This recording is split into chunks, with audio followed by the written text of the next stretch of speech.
Hey everyone, welcome to the video. My name is Ash. I'm one of the co-founders of We Talk Wealth and I work as a business strategist in London. I started We Talk Wealth because I genuinely wanted to talk about these difficult money and mindset conversations that I probably wish I had more of growing up, and mainly in school.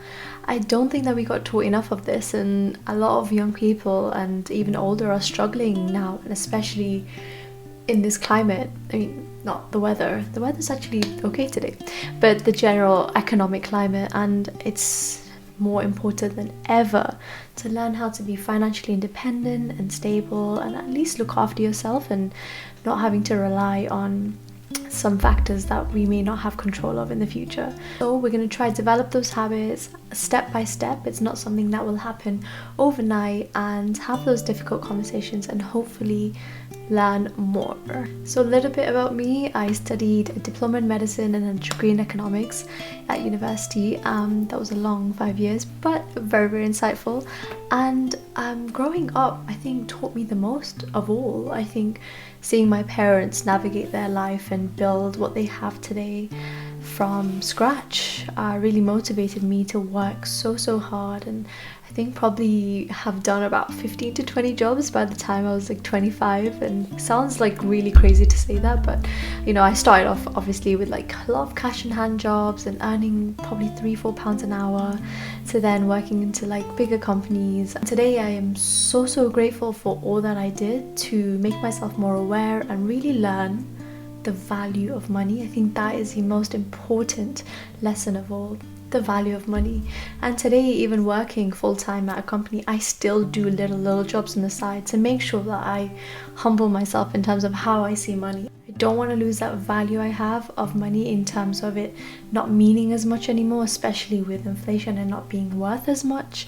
I definitely want to hold that ground. So let's get to it. One thing I will say is I think learning how to handle your finances from an earlier age definitely helps the shock of coming to adulthood and easing the complete shock of when you do get into adulthood. So genuinely, no matter how young or old you are, it's never too late to learn about financial habits and the lessons learned from all that you do. So today we're going to talk about the 3 money habits that I think you should probably stop doing.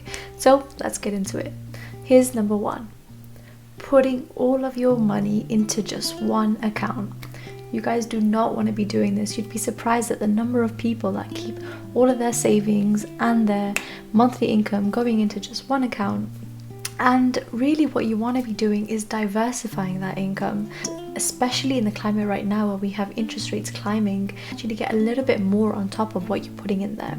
Now I know it's still below inflation as to what you'll be getting, but definitely is better than just keeping in one account.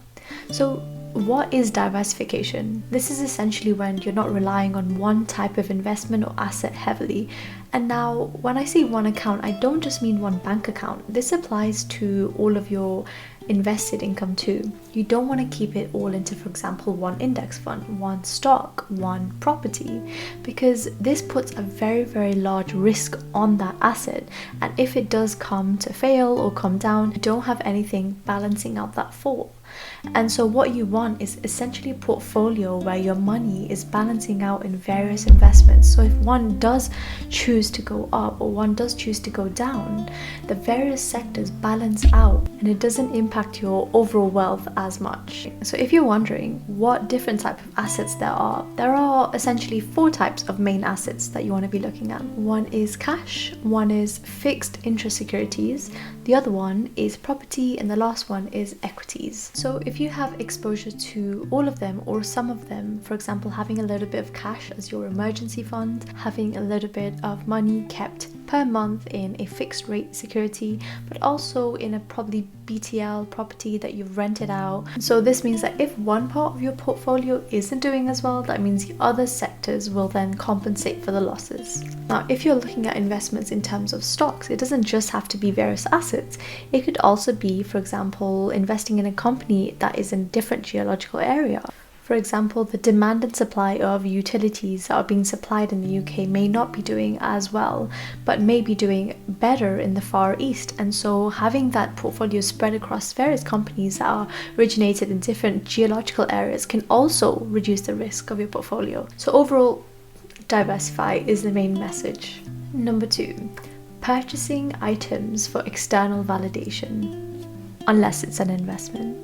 A lot of us end up buying items that are materialistic or non-materialistic and putting it on content and socials. And while a part of it is normal, we do naturally want to impress others and seek validation from our family and our friends. Getting it to the point where it determines your self-worth can really be problematic in terms of your finances, and ending up with a lot of things that you probably don't want or need but do get to make sure that your image comes across a certain way. And it's important to realize the boundaries between what you actually want and need. And it may not always have to be a necessity, but is it actually for yourself, or is it actually for the people around you? Whether you believe it or not, these people are not paying your bills. Their thoughts are not paying your bills. We have to realize that if we are confident in ourselves, we don't always need all these materialistic items to then show us in a certain way. And often this doesn't last long, and we often feel a lot more worse about ourselves than if we were just being true to ourselves. Now, believe it or not, this actually goes back to psychology and possibly your upbringing and childhood. When you end up focusing a lot on external validation, this is actually called in psychology an external locus of control. And with many things, the way you grow up determines whether you have a more internal locus or an external locus. Psychologists say that if you grow up in an environment where you have a lot more love, nurture, you're listened to, you end up having a lot more of an internal locus of control. However, those that may unfortunately grow up with a little bit more of emotional discrepancies may end up having a lot more of the external locus of control. All of us have various childhoods that we all are trying to work on. But I think just acknowledging this fact and this matter really helps in terms of making your decisions when it comes to how you perceive yourself and how you value yourself, and trying to get a little bit more control of who you are and really honoring that. The way it links together is, for example, when we're trying to increase our confidence, if it doesn't come from our internal aspects, we end up trying to get that from the people around us, and we do that by buying materialistic things, by showing ourselves in a certain way. And so I think it's all about slowly learning and building that confidence and learning who you are as a person to eventually navigate yourselves to buy less things that you probably don't need. But this is a very long-term thing and something that people are constantly trying to work on. And the last one is a golden rule by all people in finance, and that is to please stop paying yourself after spending and try pay yourself first. This is so important, and you will not believe the amount it changes as to how much you have in your savings, as to how much you have diversified into your various pots if you do it before you actually end up spending for the month. What I say is that when you do get that payday, set yourself a few days to really sort out what you're going to be spending on. And this does take time to learn how much goes into what. I think it took me around a year after moving into London to really understand the expenses that were going to various things such as transport, such as theatres, but then decide to put a certain amount, it could be larger or smaller depending on month by month, aside before you end up starting your spending for the month. And this really prevents that impulsive buying. When you have a separate spending account to look at, the amount that you put aside could be put into an investment vehicle, a savings account, or even paying off your debt such as your credit cards, because ultimately in the long run you prevent that compound interest of debt taking over. And a lot of the time the debt is very high interest. Remember, this does not mean that you put everything away into your savings, everything away to paying off your debt, because that is just not feasible in the long run. You have to be fair to yourself and really know the figures on average of what you want to put aside, and make sure that you try adhere to that. And it does take a lot of discipline, it does take a lot of time to get used to. Make sure you do that, and that is the best pill someone can prescribe you. Thank you so much for listening, and if you guys have any questions or any comments, please do let me know.